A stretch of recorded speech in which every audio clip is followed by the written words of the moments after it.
Hello and welcome back to Apolitical, a podcast from Atlanta Decoded. We have a special episode for you today because, well, we have a very special guest. She is a 2020 candidate for the Fulton County District Attorney seat, and her name is Fani Willis. Ms. Willis actually came in first place in the primary election back in June with 42% of the vote.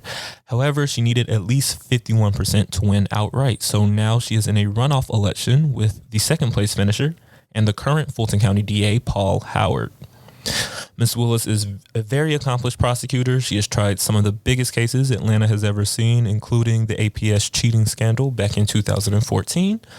And we actually did a video on her background and her prosecutorial history. So if you're interested in learning more about that, definitely head over to the Atlanta Decoded YouTube channel and watch that video.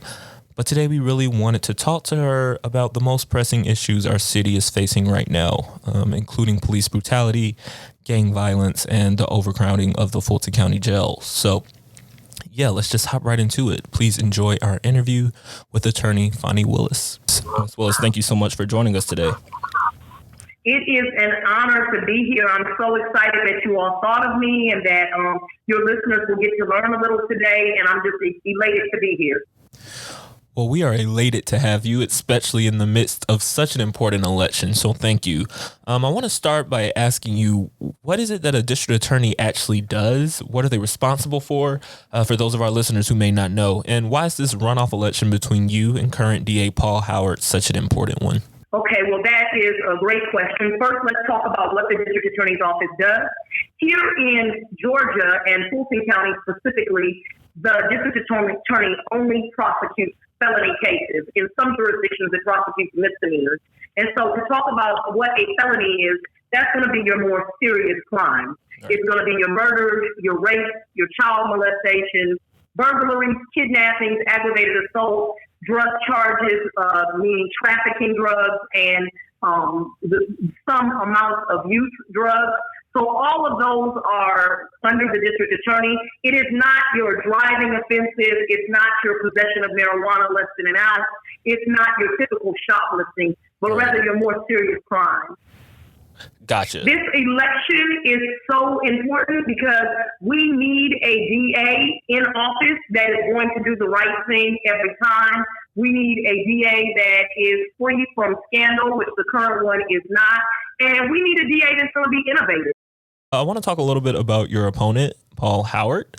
He's been the Fulton County District Attorney for 24 years now, and you actually worked under him as an assistant district attorney for 16 of those years. So with that experience, how would you describe Mr. Howard as a leader, and how would your office differ from his?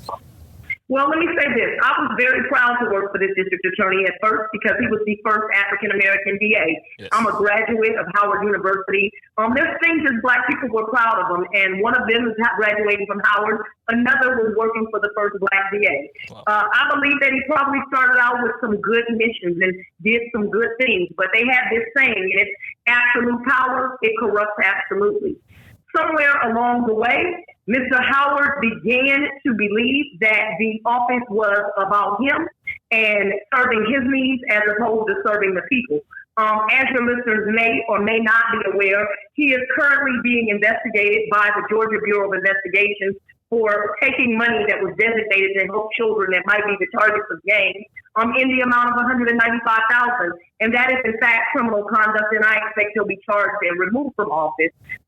He's also got just a plethora of sexual harassment and gender discrimination lawsuits. We cannot have a leader like that in place.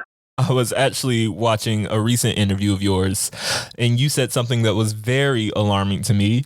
You said that if you are not elected and Paul Howard wins, you think that Governor Kemp might end up having the authority to appoint the next Fulton County DA. Why do you believe that that's the case? Because I shudder to think who he would put in that seat. Oh, I think that that's a huge possibility of happening. And so there is, by law, the district attorney can accept money from the county and the state. Right. Paul Howard, on many news recordings, has said he believed he was entitled to a raise. And so he went to the city of Atlanta. He got them to give $250,000 under this farce of this nonprofit that was going to help children. Mm-hmm. He then has admitted openly he put $195,000 into his own pocket. it's a crime. It's actually considered to be a crime within the law. And the penalty for that crime is that one must be suspended from office. If there is not a sitting district attorney in place, just like if there's not a sitting judge in place, the only person in the state of Georgia with the authority to appoint is the sitting governor, Governor Kemp. And it's a real concern and a real worry. And quite frankly, it's very selfish for him to keep on when he knows that he is in that admitted jeopardy. Right. Well, okay, y'all. Very important election coming up in the next couple of weeks. I wanted to move on to some of the more recent headlines we've been reading as it pertains to criminal justice in the city. So Atlanta has been making national news all summer, twice in particular for police brutality. The first being the arrest of 2 AUC students who were removed from their car and tased while driving home during protests. And of course, last month, the killing of Rayshard Brooks. Now, Paul Howard quickly charged the police officers in both of those cases, but you have come out and publicly accused Howard of mishandling those cases and only charging the officers, quote unquote, for the cameras. Can you explain why you believe that? My babies say, which they're 20 and 22, they say people do it for the gram. they show all kind of on Instagram. Yeah. I believe that's what the DA has done. This is not a discussion about whether there are merits or not merits to those cases. Right. This is a discussion about process. Paul Howard right now has 43 excessive force cases sitting on his desk. Many of them are homicides, young black men being killed at the hands of the police, and young black women as well. Some of those cases date back, quite a few of them, to 2016 and 2017. I am a mother. I cannot imagine waiting for an answer for that long. Paul Howard, by now, has all the evidence you're going to have.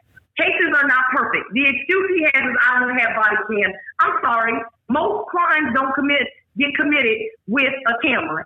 Over and over and over again. The only thing the police and the community are 100% on the same page about is you take too long to make these decisions. Make a decision. You are the DA. Whatever your decision is, that's the one we'll go with. But let's go forward. And I am going to do it in a way where every single case that involves the police or a public official or public corruption is put on a website somebody can click on. They'll know the date that the case was received. They'll know what agency. They'll know are we investigating. They'll know if the GBI finished their investigation. They'll know if we're presenting it to the grand jury or if I have said, nope, we're clearing it. The officer's conduct in this case is not criminal. There won't be any mystery to it.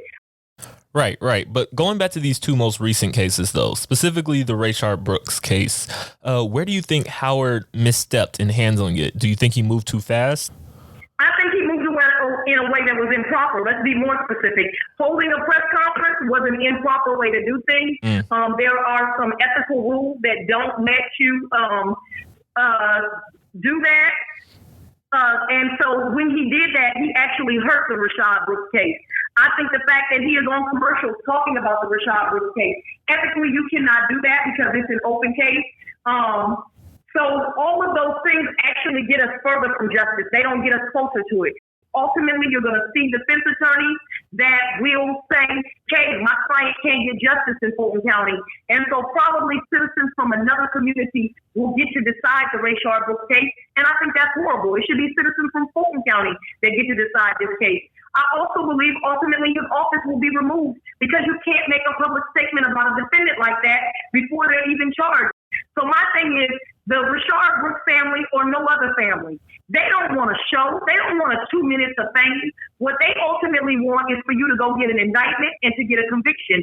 And to do that, you have to do it the right way. What I plan to be is a DA that is fair to everyone, but you can rest assured what I am going to do is be transparent so that the community knows exactly what we're doing.